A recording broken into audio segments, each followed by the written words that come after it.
Guys ഞാനിന്ന് ഇൻസ്റ്റാഗ്രാമിലൊരു content suggest ചെയ്യാനെന്ന് പറഞ്ഞിട്ടൊരു ഉണ്ടായിരുന്നു ഒരു സ്റ്റോറി. അപ്പം അതിനകത്ത് ഒരുപാട് പേര് ചോദിച്ചിട്ടുള്ളൊരു കാര്യമാണ് പഞ്ചാബ് എഫ് സിയുടെ നെക്സ്റ്റ് ജെൻ കപ്പിനെ പറ്റിയിട്ടുള്ള ഒരു സംഭവം ചെയ്യാനായിട്ട്.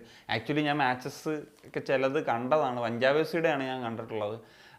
സോ ഏത് തരത്തിലൊന്നത് എക്സിക്യൂട്ട് ചെയ്യുക എന്നുള്ള തരത്തിൽ പിന്നെ ഇങ്ങനെ വീഡിയോ ചെയ്യാൻ അങ്ങ് പോയതാണ്. എന്താണെങ്കിലും ആളുകൾ ഒക്കെ ആഗ്രഹിക്കുന്നുണ്ട് എന്ന തരത്തിലുള്ളത് കൊണ്ട് തന്നെ അതിനെപ്പറ്റി ഒന്ന് സംസാരിച്ചു. അങ്ങനെ ഡീപ്പായിട്ടൊന്നുമല്ല, ചില കാര്യങ്ങളൊന്നും സംസാരിച്ച് പോകാം എന്നുള്ളതാണ് നമ്മൾ ഈ ഒരു വീഡിയോയിലൂടെ ഉദ്ദേശിക്കുന്നത്. നെക്സ്റ്റ് ജെൻ കപ്പിൽ തേർഡ് ഫിനിഷ് ചെയ്തു. അപ്പം ഫസ്റ്റ് വന്നിട്ടുള്ളത് ഒരു സൗത്ത് ആഫ്രിക്കൻ ക്ലബ്ബാണ്, സ്റ്റെല്ലൻബോഷ് എന്ന് പറഞ്ഞിട്ടുള്ളത്. പിന്നീട് ഇപ്പോൾ ഇവർക്ക് തേർഡ് ഫിനിഷ് ചെയ്യാൻ സാധിച്ചു എന്ന് പറഞ്ഞു കഴിഞ്ഞാൽ ഒരു RFDL നിന്ന് വരുന്നൊരു ക്ലബ്ബ്, അതായത് ഒരു ഇന്ത്യൻ ക്ലബ്ബ് നെക്സ്റ്റ് ജെൻ കപ്പിൽ നടത്തുന്ന ഏറ്റവും മികച്ച പെർഫോമൻസ് ആയിരുന്നു എന്നുള്ളതാണ്. സാധാരണഗതിയിൽ ക്ലബ്സ് ഒന്നും പോയി കഴിഞ്ഞാൽ അത്ര ഒരു മികവ് കാണിക്കുന്നത് നമുക്ക് കാണാൻ സാധിച്ചില്ല. ഇത് നമ്മൾ നോക്കുന്ന സമയത്ത് ഈ പറഞ്ഞതുപോലെ എവർട്ടനെതിരെയും ആസ്റ്റൺ വില്ലയ്ക്കെതിരെയൊക്കെ പഞ്ചാബ് എഫ് സിക്ക് വിജയിക്കാൻ സാധിച്ചു എന്നുള്ളതാണ്.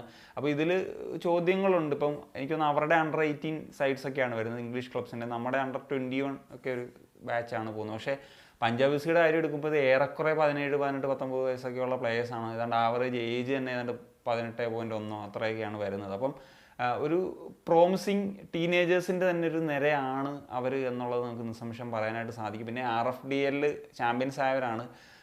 എന്താണെങ്കിലും ഈ ഒരു വർഷത്തെ തന്നെ അല്ലെങ്കിൽ ഈ ഒരു സീസണിലെ ഏറ്റവും നല്ലൊരു ബാച്ച് എന്ന് നമുക്ക് ഈ പഞ്ചാബ് എഫ് സിയുടെ റിസർവ് സൈഡിനെ അല്ലെങ്കിൽ ഒരു ബെസ്റ്റ് ഡെവലപ്മെൻറ്റൽ സൈഡിൽ നിന്ന് നമുക്ക് വിശേഷിപ്പിക്കാൻ പറ്റും. അത് RFDL പ്രകടനവും ഇപ്പോഴത്തെ ഈ ഒരു നെക്സ്റ്റ് ജെൻ കപ്പിലെ പ്രകടനം അത് തന്നെ സൂചിപ്പിക്കുന്നു എന്നുള്ള. UTFAയുടെ പ്രകടനമാണെങ്കിലും ഈസ്റ്റ് ബംഗാളിൻ്റെ പ്രകടനമാണെങ്കിലും അങ്ങനെ അത്ര ഒരു ഹൈ ലെവലിലോട്ടൊന്നും വന്നിട്ടില്ല. സാധാരണഗതിയിൽ നമ്മുടെ ഇന്ത്യയിൽ നിന്നുള്ള ക്ലബ്സൊക്കെ പോകുമ്പോൾ എങ്ങനെയോ അങ്ങനെയൊക്കെ തന്നെയാണ്. പക്ഷേ പഞ്ചാബ് എഫ് സി ഒരു ടെക്നിക്കൽ ഗെയിമൊക്കെയാണ് പലപ്പോഴും, അതും ഇതേപോലത്തെ എവർട്ടൺ, ആസ്റ്റൺ വില്ലയും പോലത്തെയൊക്കെ സൈഡ്സിനെതിരെ കളിക്കുന്ന കണ്ടപ്പം ആക്ച്വലി ഞാൻ വണ്ടർ അടിച്ചു പോയി എന്നുള്ളതാണ്. ഒരു അമേസിങ് ആയിട്ടുള്ളൊരു ഗെയിം പ്ലേ ഒക്കെ അവർക്ക് കാണിക്കാൻ സാധിക്കുന്നു. ബോൾ വെച്ച് കളിക്കുന്ന ഒരു പൊസിഷൻ കീപ്പ് ചെയ്ത് കളിക്കുന്നൊരു സാഹചര്യവും, അത് പറഞ്ഞാൽ നല്ല കുറേ ടെക്നിക്കൽ പ്ലേയേഴ്സ് ഉണ്ട്. ഇതിൽ കുറേ പ്ലേയേഴ്സിനെ പഞ്ചാബ് എഫ് സി അവരുടെ ഡുറൻ കപ്പ് സ്ക്വാഡിലേക്കും ഇപ്പം സെലക്ട് ചെയ്തിട്ടുണ്ട് എന്നുള്ളതാണ്. അതിലിപ്പോൾ നമുക്ക് നോക്കുന്ന സമയത്ത് ഇപ്പോൾ റിക്കി ഷബോങ്ങും ഒമാങ് ഡൂഡും പരംവീർ സിംഗ്, ആയുഷ് ദേശ്വാൾ, കിപ്ജൻ, അതുപോലെ സുഹൈൽ, ഇങ്ങനെ താരങ്ങളെയൊക്കെ എടുത്തിട്ടുണ്ട്. നമ്മൾ സുഹൈലിനെ പറ്റിയിട്ട് സമീപകാലത്ത് മസ്റ്റ് വാച്ച് ഔട്ടിൽ സംസാരിച്ചിട്ടുള്ളൊരു പ്ലെയറാണ്. വളരെ ഒരു എഫക്റ്റീവ് ആയിട്ടുള്ള പ്ലെയറാണ്, ഒരു വിങ്ങറാണ് എന്നുള്ളതൊക്കെ. ഞാൻ പക്ഷേ കൂടുതലും അദ്ദേഹത്തെ ശ്രദ്ധിച്ചത് ഈ നെക്സ്റ്റ് ജെൻ കപ്പിലെ പെർഫോമൻസ് തന്നെയാണ്. സാധാരണഗതിയിൽ അദ്ദേഹം ഒരു ലെഫ്റ്റ് വിങ്ങിലായിരുന്നു കളിച്ചതെങ്കിൽ ഇത്തവണ അദ്ദേഹം ഒരു റൈറ്റ് വിങ്ങിലായിട്ടൊക്കെ കളിച്ചതാണ് കൂടുതൽ കാണാൻ സാധിച്ചത്. പിന്നെ അദ്ദേഹത്തിൻ്റെ ഒരു പെക്യുലാരിറ്റി എനിക്ക് തോന്നിയത് പറഞ്ഞ പോലെ ഒരു ആഷിക് ടൈപ്പൊക്കെ ഒരു പ്ലെയറായിട്ട് തോന്നി. കാരണം അദ്ദേഹത്തിൻ്റെ റൺസ് കാണുമ്പോഴും അല്ലെങ്കിൽ ആ പ്രസ്സിങ് കാണുമ്പോഴും ഒരു സ്പീഡ്, ആ ഒരു എബിലിറ്റിയൊക്കെ നോക്കുമ്പോഴത്തേക്കും തോന്നിയിട്ടുണ്ട്. പിന്നെ കുറച്ചും കൂടി ഒരു ടെക്നിക്കൽ ഇത് തോന്നുന്നുണ്ട്. അതുപോലെ തന്നെ ഒരു സ്കോറിങ് എബിലിറ്റി ഒക്കെ ഫീൽ ചെയ്തിട്ടുണ്ട്. എന്താണെങ്കിലും ഒരു പ്രോമിസിങ് ആയിട്ടുള്ള ടാലൻ്റ് ആയിട്ട് തന്നെ വിശേഷിപ്പിക്കാം. അതുപോലെ ഒമാങ് ഡുഡും ഒരു നല്ല സ്കോററായിട്ടുള്ള പ്ലെയറാണ്. ഇവർ രണ്ടുപേരെ എന്തുകൊണ്ട് അണ്ടർ 20 ക്യാമ്പിലേക്ക് രഞ്ജൻ ചൗധരി വിളിക്കുന്നില്ല എന്നൊക്കെ പറഞ്ഞിട്ട് ഞാൻ ഒരു ട്വീറ്റൊക്കെ ഇട്ടിരുന്നു. കാരണം അവരുടെ കളി കണ്ട് വണ്ടർ അടിച്ചിട്ട് തന്നെയാണ് അതിട്ടത്. നല്ല പ്ലെയേഴ്സ് തന്നെയാണ്. പിന്നെ എടുത്ത് പറയേണ്ടത് പറഞ്ഞ പോലെ കിപ്ജൻ നല്ലൊരു ക്രിയേറ്റീവ് പ്ലെയറായിട്ട് വരാൻ സാധ്യതയുണ്ട്. നല്ല സെറ്റ് പീസ് ടേക്കറാണ്, ഒരു ലെഫ്റ്റ് ഫൂട്ടർ ആയിട്ടുള്ളൊരു പ്ലെയറാണ്, നല്ലൊരു അവരുടെ ക്യാപ്റ്റൻ കൂടിയൊക്കെ ആയിരുന്നു. അതുപോലെ പരംവീർ സിംഗ് എന്ന് പറഞ്ഞിട്ടുള്ള ഒരു സെൻറ്റർ ബാക്ക് പ്ലെയർ, മുമ്പ് അണ്ടർ 17 ബാച്ചിലൊക്കെ ഉണ്ടായിരുന്നൊരു പ്ലെയറാണ്. ഇദ്ദേഹവും ഈ പറയുന്നത് പോലെ ക്രിയേറ്റീവ് പാർട്ടും കൂടെ ഉള്ളതാണ്. അതായത് ഇപ്പോൾ ലോങ് ബോൾസൊക്കെ അറ്റാക്കിങ് വിങ്ങിലേക്ക് കോൺട്രിബ്യൂട്ട് ചെയ്യാനുള്ളൊരു കേപ്പബിലിറ്റി ഒക്കെ കാണിക്കുന്ന ഒരു പ്ലെയറായിട്ട് തോന്നി. അങ്ങനെ ഒരു ഇനിയും പറയാനാണ് കുറേ പ്ലേയേഴ്സിൻ്റെ പേര് എടുത്തെടുത്ത് പറയേണ്ടി വരും.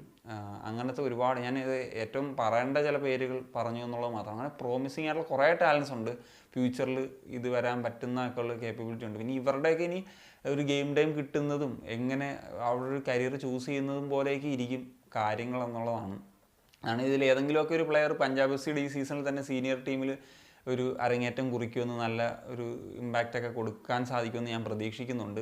പിന്നെ എടുത്ത് പറയേണ്ട ഒരു പേര് ശങ്കർലാൽ ചക്രവർത്തി എന്ന് പറഞ്ഞിട്ടുള്ള അവരുടെ പരിശീലകൻ തന്നെയാണ് ഉറപ്പായിട്ടും. കാരണം ഇദ്ദേഹത്തെ പറ്റി മുമ്പ് ഒരുവിധം ഇന്ത്യ ഫുട്ബോൾ ഫോളോ ചെയ്യുന്നവരൊക്കെ കേട്ടിട്ടുള്ളൊരു നെയിം തന്നെയായിരിക്കും. അപ്പം ഒരു കൊൽക്കത്തയിൽ നിന്നുള്ളൊരു കോച്ച് എന്നതിനപ്പുറത്തേക്ക് അങ്ങനെ ഒരുപാടൊന്നും പറയാനുണ്ടായിരുന്നില്ല, എനിക്കും ഉണ്ടായിരുന്നില്ല. കാരണം അദ്ദേഹം എനിക്കൊന്ന് ഈസ്റ്റ് ബംഗാളിനെ പരിശീലിപ്പിച്ചിട്ടുള്ളത്, മോഹൻ ബഗാനെയും മുഹമ്മദ് അൻസിനെയും ഒക്കെ. പിന്നെ കൊൽക്കത്തയിലെ ചില ക്ലബ്ബുകൾ.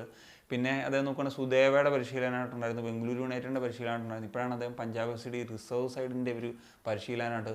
ഒരു ഗെയിം പ്ലേ ഒക്കെ കണ്ടിട്ട് ഉറപ്പായിട്ടും വളരെ ഒരു ഇമ്പ്രസീവ് ആയിട്ടുള്ളൊരു ഇത് തന്നെ തോന്നിയിട്ടുണ്ട്.